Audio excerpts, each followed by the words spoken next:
Assalamualaikum dan salam sejahtera. Selamat datang ke laman Berhatu. Hari ini Kak Syima nak share dengan anda semua mengenai dengan halia bentung. Pernah dengar ya halia bentung? Ini adalah contoh halia bentung. Ianya ditanam di Janda Baik atau Bukit Tinggi Bentung. Dan halia-halia yang ditanam di Janda Baik atau Bukit Tinggi itu sebenarnya telah dipatenkan oleh kerajaan Malaysia. Kerana kualitinya yang tinggi dan ia digunakan juga untuk ekspor. Dan beza dengan halia biasa ialah rhizomnya lebih besar, kulitnya lebih nipis, dia lebih juicy ya. Kalau kita buat air dia lebih banyak jus dia, dan rasanya sangat pedas. Pedas dan sedap. Biasanya kita guna dalam minuman, air rebusan atau kopi halia, teh halia, dan juga kita buat fusion. Di sini saya campurkan daun pudina, limau kasturi atau limau lemon anda boleh guna dengan irisan halia dan letak sedikit gula ataupun madu. Ada kita boleh buat jeruk halia. Okey. Dan boleh juga buat keripik halia. Kita hiris-hiris macam ni dan kita goreng dalam minyak yang panas dan banyak. Jadi banyak kegunaannya untuk kita explore. Jadi khasiatnya pun banyak seperti halia-halia biasa, tapi khasiatnya lebih bagus lagi. Dia biasanya digunakan dalam jamu-jamu untuk wanita bersalin, lepas bersalin, kerana ia mampu untuk menghalang pembentukan lemak atau kolesterol. Jadi dia elok untuk melangsingkan badan dan juga untuk mengempiskan perut, melancarkan edaran darah dan banyak lagi khasiatnya yang boleh anda google di internet. Hari ini saya nak tunjukkan cara-cara bagaimana nak menyemai halia ni di dalam polybag. Halia ni seelok-eloknya bila anda dah beli, kalau nak buat benih, anda bangaikan dulu atau anda biarkan dia di kawasan terbuka dengan cahaya sehingga dia tumbuh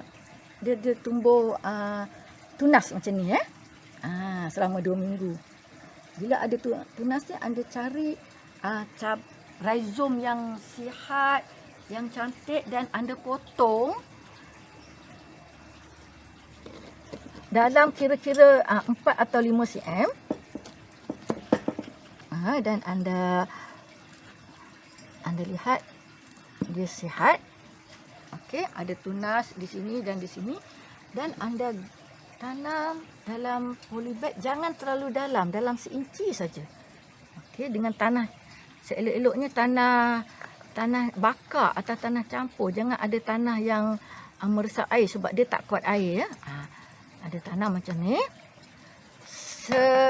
Dan letakkan di tempat yang panas. Siram sekali sehari saja kerana dia tak kuat air. Dan bekas ni seelok-eloknya ialah polybag yang berukuran 16 atau 20 inci. Lagi besar lagi cantik supaya rhizom tu dapat membesar dengan cantik. Dan anda lipat ya. Anda lipat. Lipat bekas ni. Kenapa anda lipat?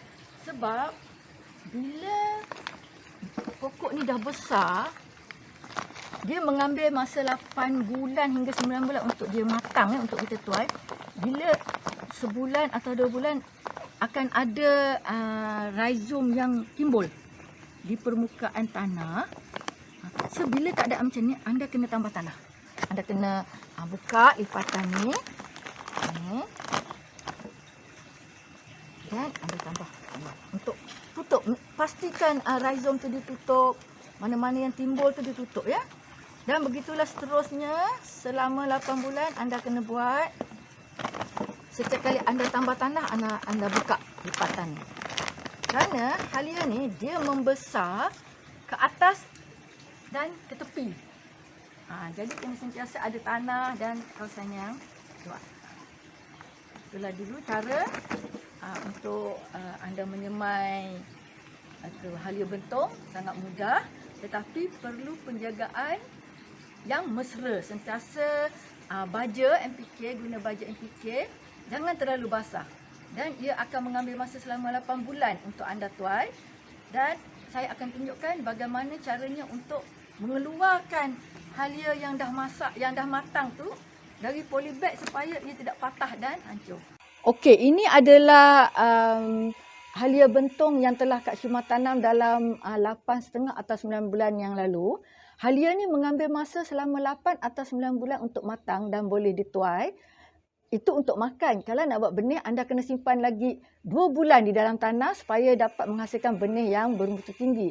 Kalau di Janda Baik atau Bukit Tinggi di mana penanam-penanam menanam dalam skala besar, sekiranya mereka menanam 3 ekar keluasan halia bentong, 2,5 ekar akan dituai, lagi setengah ekar tu mereka akan terus simpan dalam tanah untuk dijadikan benih.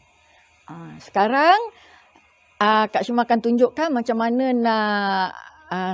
nak tuai atau keluarkan halia bentong telah ditanam selama lebih kurang 9 bulan, siap ada bunga lagi, dan Kak Syuma tanam dalam beg polystyrene.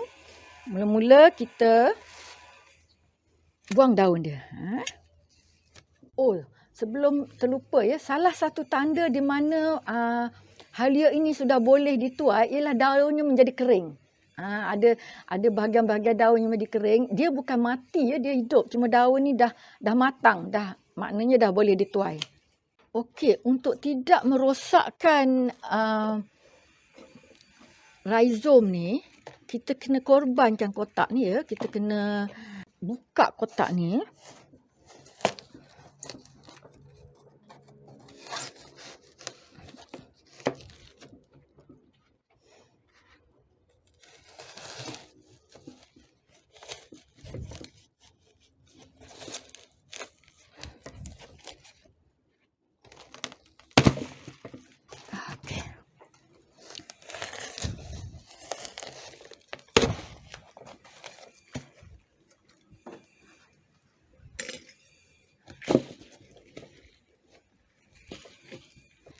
Halia ni dia membesar ke atas dan ke tepi. Jadi belah-belah bawah ni tak ada isi. Dia tak macam ubi kayu atau ubi keledek ya.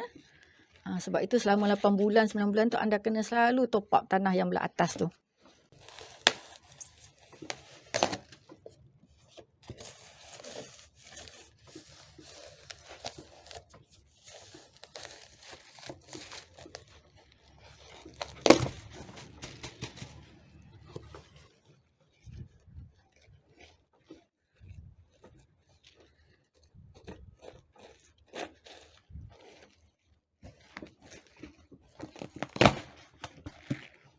Okey, inilah lebih kurang, nanti kita basuh ya, lebih kurang yang kita tunggu selama 9 bulan.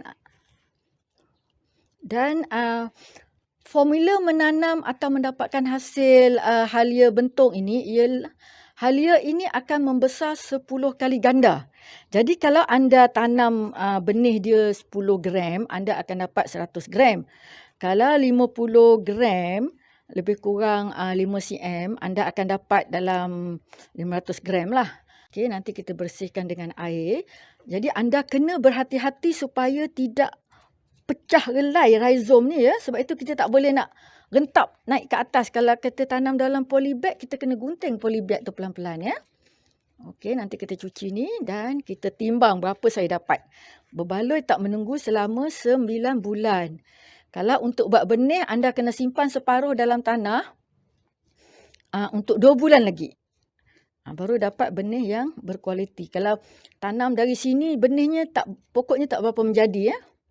Dan untuk saya sharekan juga dengan anda, tanah yang digunakan, yang telah ditanam dengan halia ni dah ambil semua nutrien-nutrien dalam tanah. Sebab itu halia ni berkualiti. Jadi tanah ni dia tak boleh digunakan untuk tanam pokok-pokok lain ataupun pokok halia juga. Kerana dia dah tak ada nutrien. Jadi kita kena ketepikan dulu, biarkan dulu dia berehat selama beberapa bulan. Kalau di ladang halia ni, setelah halia dituai, tanah tu akan dibiarkan, kawasan akan dibiarkan selama 3 hingga 5 tahun untuk direhatkan tanah tu, untuk dia pulih semula dan mendapat semula nutrien-nutrien, baru boleh ditanam semula dengan halia.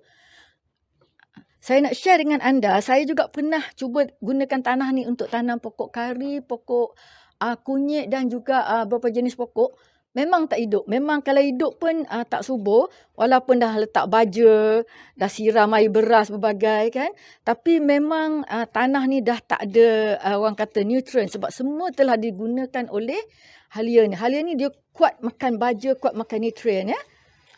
Sebab itu dia berkualiti dan digunakan untuk kesihatan kita.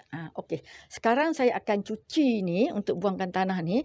Anda kena berhati-hati supaya ni rhizome ni tak pecah ya. Kalau dah dapat yang pecah-pecah tu grade dia kurang lah. Okey. Tu nampak tu. Berbaloi tak tunggu 9 bulan. Okey.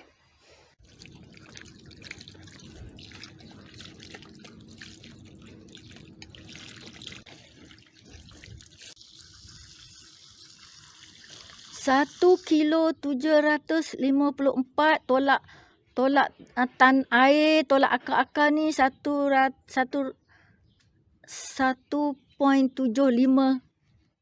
kilo. Ini dia halia bentong yang saya tanam dalam lebih kurang 8 bulan. Dapat lebih kurang 1.75 kilo, almost 2 kilo. Sekianlah dulu yang saya dapat sharekan mengenai halia bentong yang saya tanam sendiri ni. Memang berbaloi. Dan jika anda inginkan maklumat lebih lanjut mengenai halia bentong, anda boleh hubungi nombor yang tertera. Sekian dan jangan lupa like, share dan subscribe laman Herbahatku di YouTube. Bye. Assalamualaikum.